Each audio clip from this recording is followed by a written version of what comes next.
Well, what is going on, YouTube? Welcome back to A Therapeutic Edge. Today on the table in front of us, we've got something very, very cool, at least to me and to anyone that is interested in either ZT or Hinderer design. This is the ZT0551. This is a first or second gen 0551 in LMAX. This is back when ZT made Hinderer knives as well, if not better than Hinderer. This is back when ZT made really, really hard-use knives. Now, a very similar knife in hard-use design is the 0300 here, another classic ZT. This is what ZT built its reputation on.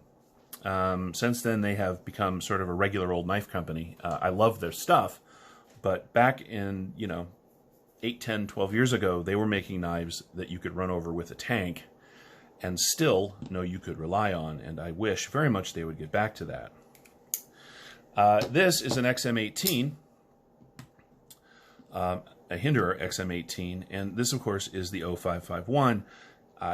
If you look at these designs, you can see, of course, the Hinderer aesthetic in both, but unlike the more modern sort of Hinderer designs from ZT, these two knives are clearly made, well, basically the same. They have the same super thick titanium. They have the same liner with G10. They both have very, very thick blade steel that comes to a very nice edge. Yeah, ZT used to make really good Hinderer knives. Really did.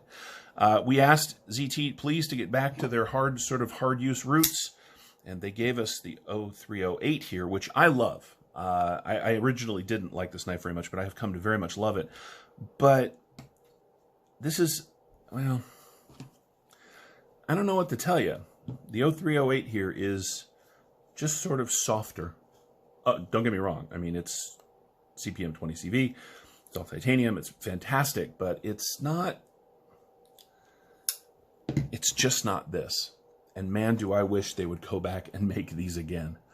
I was lucky enough to get this in a trade from a friend of mine. I went ahead, I happen to have this all-tie deep carry clip laying around that I use on my 0350s.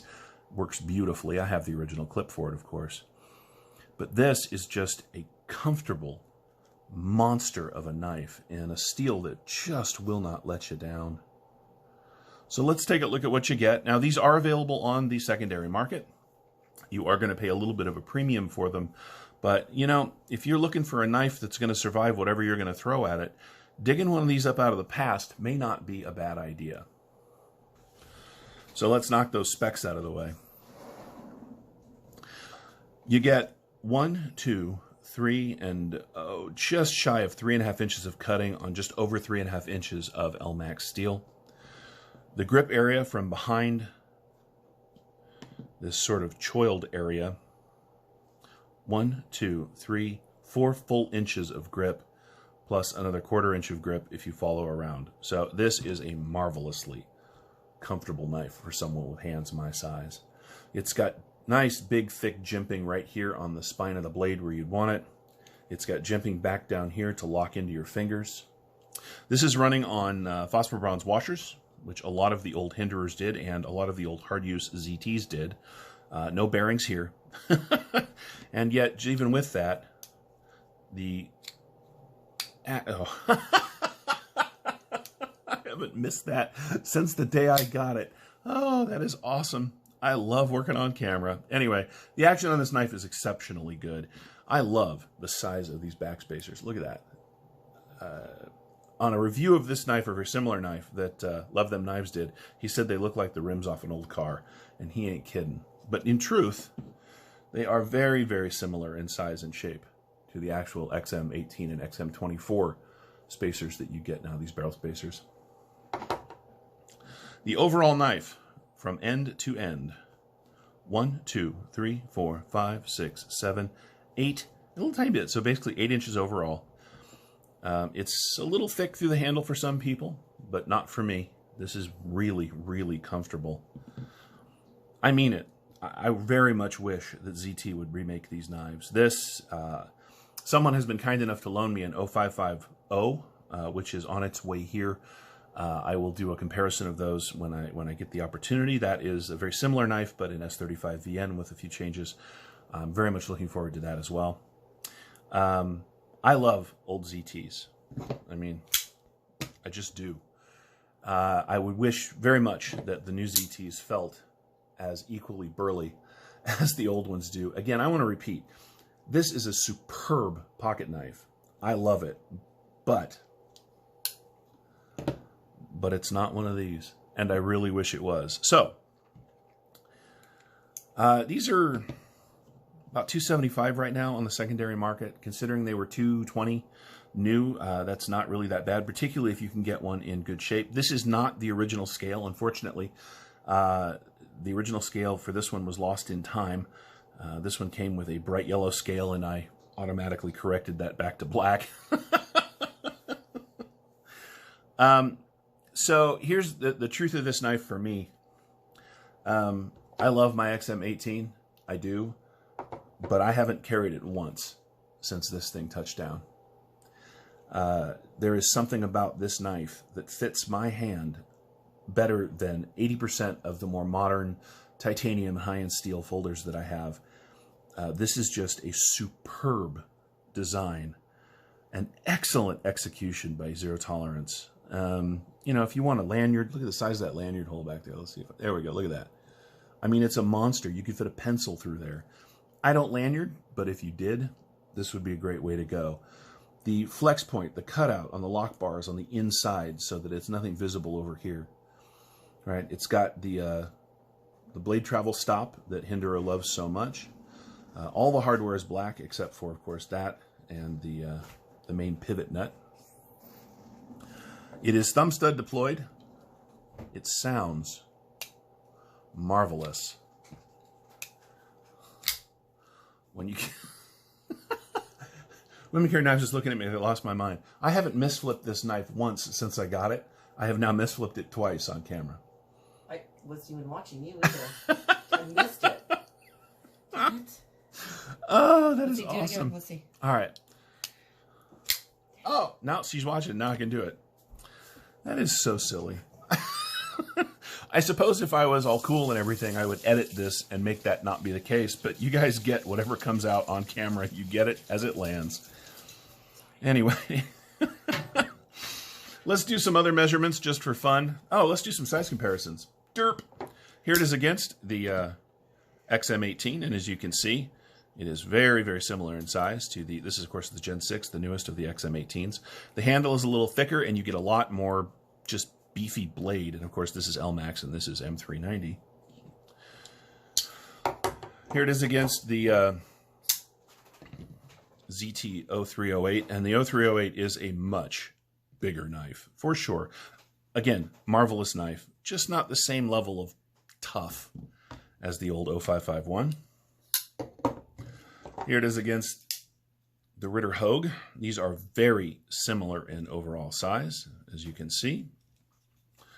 And finally, just for fun, here it is against the ZT0350. This, of course, being mine. This was the first sort of real knife that I ever bought, and it started everything that's happened on this channel since. These knives are also very similar, sort of in overall dimension.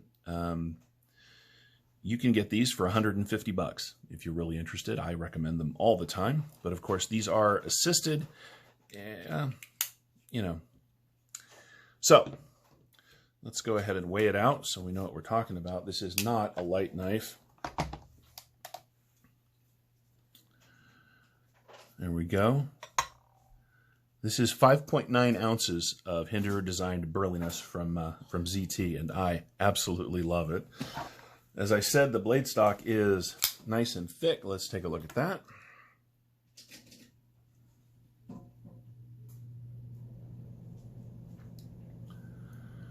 You get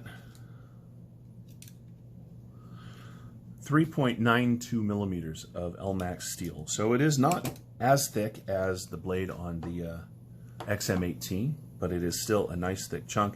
And again, it doesn't come down to what I'm going to call a razor's edge. It's a fairly steep bevel down here, but this thing has cut everything I've asked it to very, very well. They really managed that bevel exceedingly well. And again, I'm fairly sure that this one has been resharpened by someone because I'm pretty sure that they didn't put a mirror edge on it from the factory. But that's what happens when you're dealing in aftermarket knives. So it's the best I could do. The handle itself is 14.3 millimeters or 0.56 of inch, right? So there you go, 0.5, a little over half an inch. Not everything new is better. That's been a sort of a theme on my channel lately. And it's stuff like this that makes me say it all the time. Yes, the newest and the greatest is important. Yes, they're coming out with new amazing knives all the time. But some of the knives from 8, 9, 10 years ago are better than what you can get today and should not be forgotten. And in fact, as we demand of knife companies that they make us hard-use knives, particularly if they're going to charge the prices that they're charging, I think it's important that we break out these old classics to remind ourselves of what it is we are really after. I really wish they would remake this knife. It cost $350 if they did it today, but you know what? This one's $4 1/4. So you'd still be getting basically a deal. And you would have a knife that, as far as my eye can tell, and in every way that I can compare them, is equivalent, if not a little better, for my hand. So that's about it. This is the ZT0551 in LMAX. This is not a new knife by any stretch of the imagination, but I certainly wish they would come back. I hope you've enjoyed this look at a little bit of ZT and Hinderer history. I know I am exceptionally happy to have it in my collection. If you have any questions about this knife or any of the knives you've seen on the table today, feel free to ask down in the comments below. Thank you so much for watching. We'll see you next time.